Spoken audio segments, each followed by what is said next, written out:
Je suis venu pour vous parler d'un sujet fascinant. En 1967, un radiotélescope a capté des signaux intéressants provenant de l'extérieur de notre planète. Ces signaux émanaient d'une étoile. Le scientifique à l'origine de cette découverte était tellement convaincu que ces signaux avaient été envoyés par des êtres intelligents vivant ailleurs dans l'univers qu'il a mentionné dans son article. Les petits hommes verts tentent de communiquer avec nous. Ce jour-là, l'humanité découvrit une étoile aux caractéristiques inédites. Cependant, il ne fallut pas longtemps pour que l'on se rende compte que cette étoile étrange avait déjà été mentionnée il y a 14 siècles dans le noble Coran. Dans le verset, Allah subhanahu wa ta'ala dit « Par le ciel et par l'astre nocturne. Et qui te dira ce qu'est l'astre nocturne? C'est l'étoile perçante. » Mais en plongeant plus profondément, on découvre des connexions encore plus fascinantes. Si vous êtes prêts, commençons. Il semble que l'une des grandes questions qui intriguent la majorité des gens est de savoir s'il existe quelque part dans les profondeurs de l'univers une civilisation aussi avancée que la nôtre. L'humanité, depuis des milliers d'années, est en quête de réponse à cette énigme. Mais jusqu'à présent, aucun élément tangible ou preuve indiscutable n'a été trouvé. Tout ce que nous pouvons dire, c'est qu'en raison de la puissance infinie de création d'Allah subhanahu wa ta'ala, il est tout à fait possible qu'il existe quelque part dans l'univers d'autres êtres semblables à nous. Qui sait, peut-être qu'un jour nos chemins se croiseront. Il n'y a pas si longtemps, le ministère des Sciences et Technologies de la Chine a annoncé qu'ils avaient capté un signal inattendu grâce au plus grand radiotélescope du monde, Sky Eye. Le ministère a affirmé avoir détecté des signaux électromagnétiques potentiellement émis par des civilisations sur d'autres planètes, ce qui a suscité un immense enthousiasme dans le monde entier. Dans le rapport publié, il était mentionné la possibilité de traces technologiques extraterrestres et de quelques cas liés à des civilisations extraterrestres.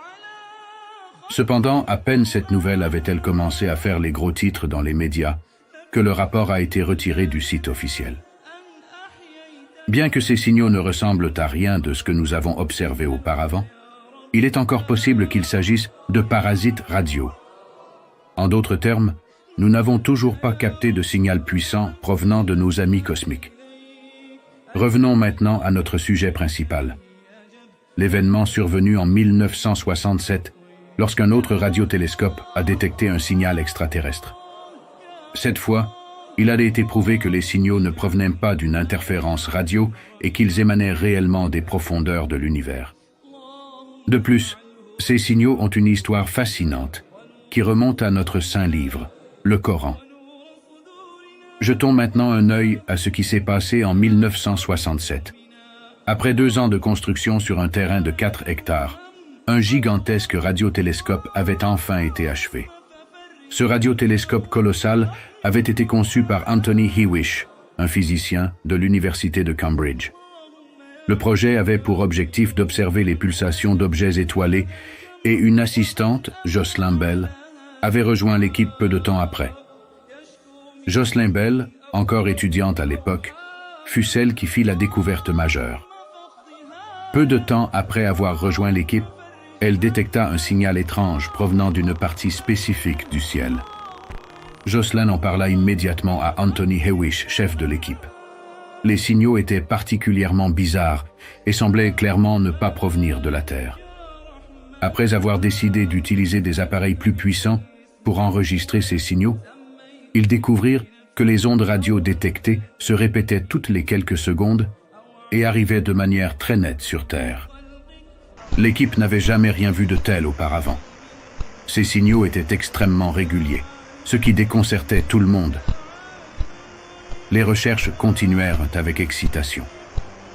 En peu de temps, ils se rendirent compte que ces signaux ne provenaient pas d'une seule partie du ciel, mais de plusieurs régions différentes, avec des intervalles de pulsation variés.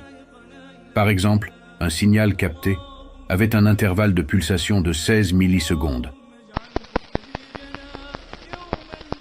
tandis qu'un autre se répétait 2 fois par seconde. Ces courtes intervalles de pulsation prouvaient que ces objets n'étaient pas des planètes. Jocelyn, responsable de l'utilisation du télescope et de l'analyse des données, détecta un objet vibrant toutes les 1,3 secondes.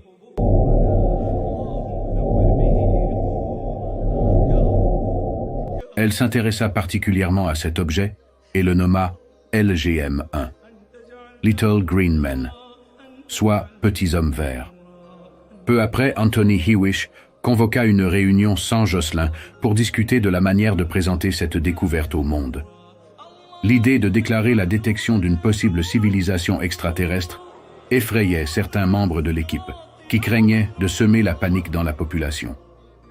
Finalement, il s'avéra que ces signaux ne provenaient pas d'extraterrestres, mais Jocelyn Bell et son équipe avaient tout de même fait une grande découverte. Vous serez étonné d'apprendre que cette découverte a un lien avec le Coran. Jocelyn Bell avait découvert les étoiles à neutrons. Ces étoiles, qui produisent un bruit semblable à un coup de marteau, défient les limites de l'imagination. Leur rotation rapide autour d'elle-même est la cause de ce bruit. Tandis que notre planète fait une rotation sur elle-même en 24 heures, ces étoiles peuvent tourner sur elles-mêmes plusieurs fois en une seule seconde, une vitesse que nous avons du mal à concevoir. Mais ce n'est pas tout. Imaginez qu'une petite cuillère de matière provenant d'une étoile à neutrons pèse 1 milliard de tonnes. Cela défie l'entendement, n'est-ce pas?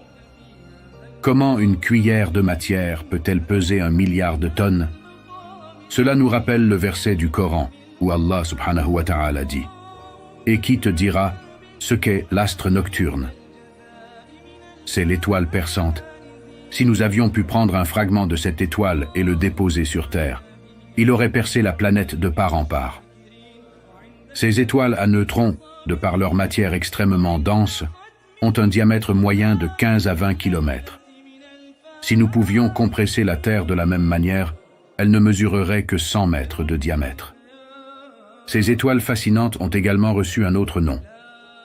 Les étoiles pulsars, dérivées du mot anglais « pulsat », signifiant vibrer ou pulser. En revenant à l'étoile mentionnée dans le Coran, le terme tariq vient de la racine tark, signifiant frapper violemment ou percuter comme un coup de marteau. En 1967, l'humanité découvrit enfin, en partie, cette étoile énigmatique mentionnée dans le Coran. Cela nous invite à réfléchir à la portée des miracles du Coran. Comment pouvait-on parler d'une étoile découverte seulement il y a 55 ans, il y a plus de 1400 ans? Et si les étoiles à neutrons, que nous pensons comprendre, cachaient encore des mystères au-delà de notre imagination?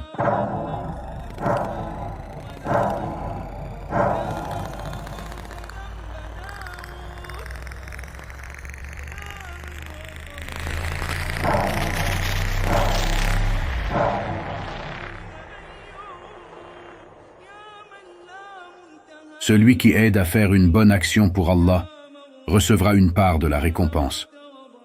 Celui qui aide à faire une mauvaise action recevra une part du péché. Allah voit tout et récompense chacun selon ses actes. Je vous encourage donc à vous abonner pour nous aider à nous développer et à atteindre un public plus large, y compris peut-être des personnes non musulmanes, qui pourraient être inspirées à embrasser l'islam grâce à nos contenus. Rappelez-vous, celui qui facilite une bonne action est comme celui qui l'accomplit. Si j'ai commis des erreurs dans mes propos, je vous prie de m'en excuser. Ces erreurs sont de ma part et ne reflètent ni l'islam, ni les paroles d'Allah. J'espère vous retrouver très bientôt pour une nouvelle vidéo. D'ici là, que Allah vous garde en sécurité. Assalamu alaikum wa rahmatullahi wa barakatuh.